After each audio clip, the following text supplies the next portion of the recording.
Hello, everyone. Welcome to First Year Teaching Tips. This video series is dedicated to helping any teacher who is in their first year of teaching or in their first year in a new role. Veteran teachers are welcome as well. With that being said, let's begin. So who am I? My name is Mia, and I am, as of the recording of this video, an 11-year veteran in education.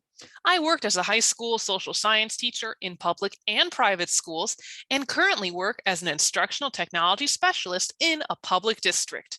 When I began teaching, the landscape of education looked very different. However, I have found that there are some tips, tricks, and other bits of information I wish I had known when starting my career. Some of this advice comes from my own experiences, and some of it comes from what others have taught me. So let's dive into this video's tips about classroom culture. Tip number 1. Classroom culture can start to be established on day 1 of the school year. For the purpose of this video, I'm going to define classroom culture as the attitudes and expectations that influence all interactions in a classroom. It all begins on the first day that you meet your students.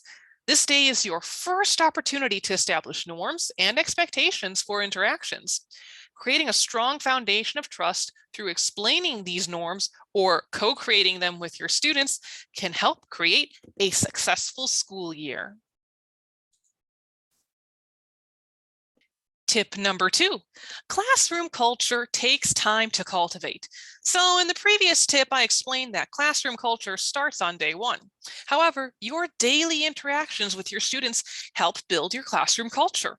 Once a norm or expectation is established, then your students will test these norms or need to be reminded of them. This situation is perfectly normal and part of creating a healthy classroom culture. There will be new scenarios every day that you will have to respond to in a manner that creates a positive environment. As such, have patience as this type of creation takes place over time.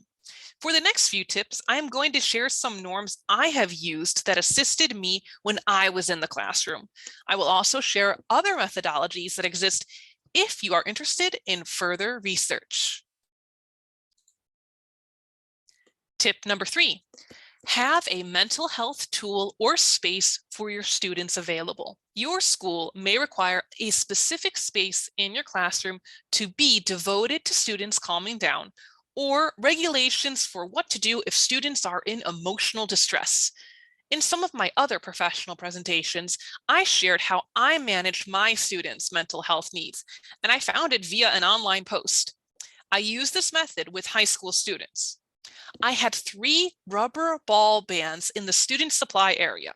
I explained to my students that these rubber ball bands were to be used in the following way. If my students needed a day where no one was to bother them, all they had to do was put one of the balls on their desk.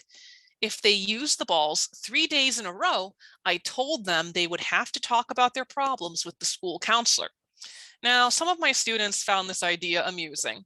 However, during the year, I had a student use it one day, and I knew not to ask her any questions, and the group she was placed with knew not to disturb her. She used the ball for one day. Even this tiny type of mental health acknowledgement can lead to a more positive classroom culture. Tip number 4, call and response refrains can help bring a classroom to focus.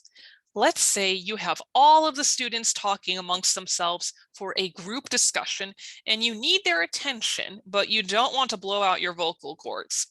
This is where a call and response refrain can be useful. I have seen it implemented in the elementary and middle school levels. It can be a school-themed call and response, such as if the school has a mascot, or it can be more general. One call and response I saw in an online video, which I wish I could properly credit, was the following. The teacher said, "Stand by." The students replied, "Standing by." The teacher then went to gather a school item and bring it to the center of the room so all the students could see it without being disturbed. In this video, the students were completely silent, and this was a group of middle schoolers. Having a call and response refrain can be a powerful tool when used at appropriate times. Tip number 5, Want to dive deeper into classroom culture models? Try exploring gamification. I want to clarify that I myself have never used gamification fully in the classroom.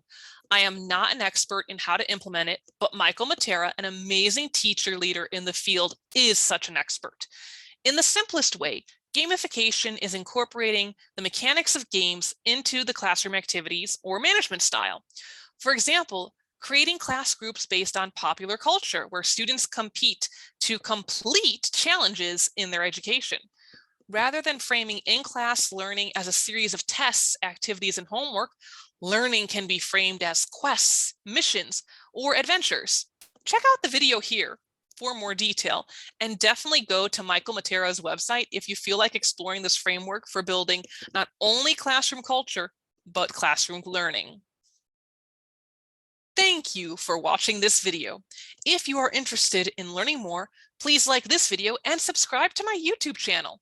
You can also go to my website, www.guidegrowtech.com, for even more information on a variety of topics. Finally, I hope this video helped you grow in your knowledge of this topic. Take care.